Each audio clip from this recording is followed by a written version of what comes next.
भावना दुखवण्याचं काम केलं। विषय असा झाला की बऱ्याच दिवसापासून व्हॉट्सअप आणि फेसबुक या सोशल मीडियाच्या माध्यमातून काही समाजकंटकांच्या माध्यमातून बाबासाहेबांची बदनामी केली जाते। वारंवार आवाज उठवून वारंवार सांगून सुद्धा काही झालं नाही। आता हा काल परवाचा विषय आहे की एका महिलेने, ज्या महिलांना बाबासाहेब आंबेडकरांनी मनुस्मृतीमधून बाहेर काढलं, ज्या महिलांना बाबासाहेबांनी खऱ्या अर्थाने जगण्याची दिशा दिली, ज्या महिलांना बाबासाहेबांनी जी चूल आणि मूलपर्यंत मर्यादित होती, ती महिला या देशाची राष्ट्रपती झाली, ती महिला या देशाची पंतप्रधान झाली। म्हणजे अशा पदापर्यंत बाबासाहेबांनी पुरुषांच्या खांद्याला खांदा घासून महिलांना इथपर्यंत आणण्याचं प्रामाणिकपणे काम संविधानाच्या माध्यमातून केलं।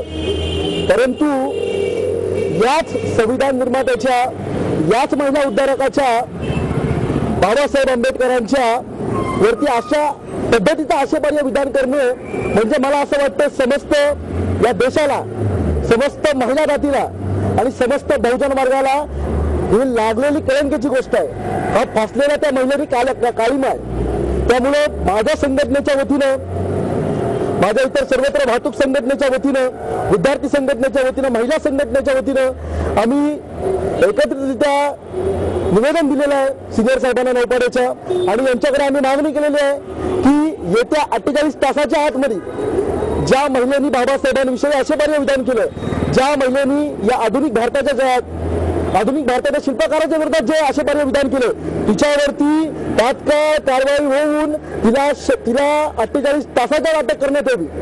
अन्यथा नाहीतर आम्ही पॅन्थर स्टाईलने आंदोलन करू आणि उद्भवणाऱ्या परिस्थितीला प्रशासन जबाबदार असेल। अशा व्हॉट्सअपवरच्या क्लिपमुळे कुठे भावना दुखवल्या गेल्यामुळे येणाऱ्या संविधानामध्ये हा प्रश्न मांडणार का? नाही, नक्कीच। मी आता या माध्यमातून मी तुम्हाला सांगतो, माझं सरकारला आपल्या माध्यमातून सांगणं आहे की बाबांनो, आजपर्यंत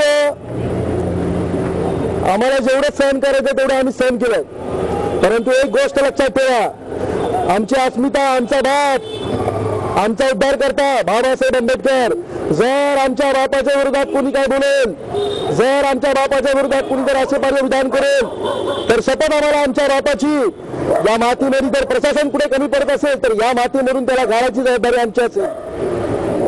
दुसरा जर कोण कमी पडत असेल तर या मातीमध्ये शपथ आम्हाला, या मातीची शपथ आम्हाला बाबासाहेब आंबेडकरांची। प्रशासन जर भिन्नपणे जर बघून जर सर्व सहन करत असेल तर आम्ही त्याला काढून टाकणार। पूर्णपणे भीमशक्तीचे भीमसैनिक, पॅन्थरचे भीमसैनिक रस्त्यावरती उतरून अशा प्रक्रिया, अशा प्रवृत्तीच्या घाणेरड्या वृत्तीला काढून टाकणार।